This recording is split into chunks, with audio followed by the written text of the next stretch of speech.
হ্যাঁ বন্ধুরা, এটা কি জন্য বানাইছি দেখতে পাচ্ছেন? ওই যে নিজের ট্যাঙ্কিটা আছে না, অনেকে ট্যাঙ্কির পুরো ট্যাঙ্কিটা দেখাও।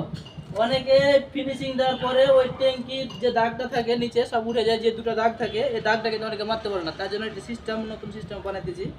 আপনারা দেখেন তাহলে বুঝতে পারবেন।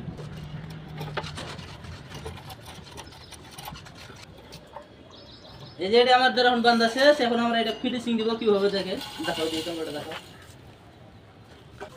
দেখছ কত বুদ্ধি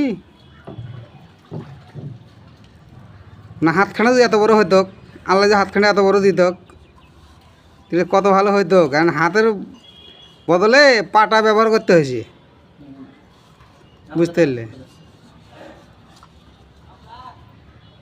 হ্যাঁ, অবশেষে মারা হয়ে গেল। তো যা হোক, দেখতে পেলেন বন্ধুরা কিভাবে জিনিসটা মারলাম। তো যারা শর্টকাটে যাদের বুদ্ধি না আছে এই সিস্টেমে মারবেন, তাহলে অবশ্যই তাহলে দাগটা থাকবে না। এভাবে একটা যন্ত্র বানিয়ে নেবেন, তারপরে দাগটা মারবেন, সুন্দরভাবে মারা থাকবে।